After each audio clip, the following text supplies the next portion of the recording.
بسم اللہ الرحمن الرحیم۔ اکثر طلبہ پریشان رہتے ہیں کہ حمزہ کون سا ہے، یہی سمجھ نہیں پاتے کہ حمزہ اصلی ہے یا حمزہ زائدہ ہے۔ بنیادی طور پر اگر ہم دیکھیں تو حمزہ کی 3 قسمیں بنتی ہیں: حمزہ اصلی، حمزہ وصلی اور حمزہ قطعی۔ اب ان تینوں میں فرق کیا ہے، تینوں کی تعریف کیا ہے، اسے ذہن نشین کر لیجئے۔ حمزہ اصلی تو وہ ہوتا ہے جو فا، عین اور لام کلمہ کے مقابلے میں ہو، جیسے امرا بروزن فاعلہ۔ اب دیکھیے امرا میں حمزہ جو ہے فا کلمہ کے مقابلے میں ہے، سألہ میں حمزہ عین کلمہ کے مقابلے میں ہے، اور قرأ میں فاعلہ حمزہ لام کلمہ کے مقابلے میں ہے۔ تو حمزہ وصلی وہ ہوا جو فا، عین یا لام کلمہ کے مقابلے میں ہو۔ دوسری بات، حمزہ وصلی وہ ہوتا ہے کہ اگر کلام کے شروع میں آئے تو پڑھنے میں آتا ہے، اور اگر درمیانے کلام میں آئے تو پڑھنے میں نہیں آتا، لکھنے میں آتا ہے لیکن پڑھنے میں نہیں آتا، جیسے استنصرا۔ اس کا حمزہ شروع میں ہو تو پڑھا جاتا ہے، لیکن اگر درمیان میں ہو تو نہیں پڑھا جاتا۔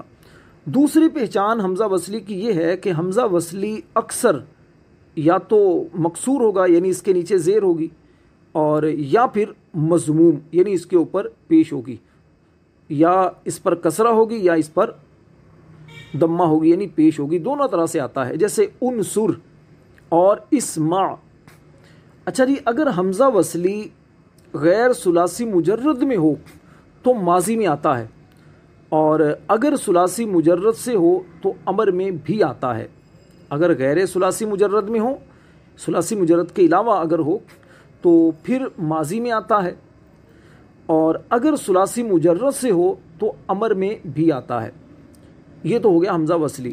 حمزہ قطعی عام طور پر 9 جگہوں پر استعمال ہوتا ہے۔ وہ 9 جگہیں کون سی ہیں سن لیجئے۔ باب افعال کی ماضی جیسے اکرما۔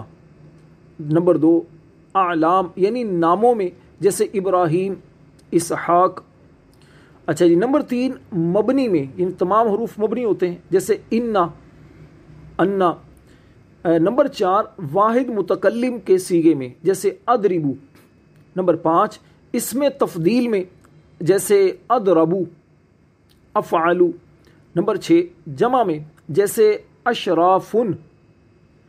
نمبر 7، فعل تعجب کا جو حمزہ ہے وہ بھی حمزہ قطعی ہوتا ہے، جیسے ما اضربہ۔ نمبر 8، ندا میں، جیسے عبد اللہ، اور اسی طرح استفہام میں، جیسے اکفرتا۔ حمزہ قطعی جو ہوتا ہے یہ لکھنے میں بھی آتا ہے اور پڑھنے میں بھی آتا ہے۔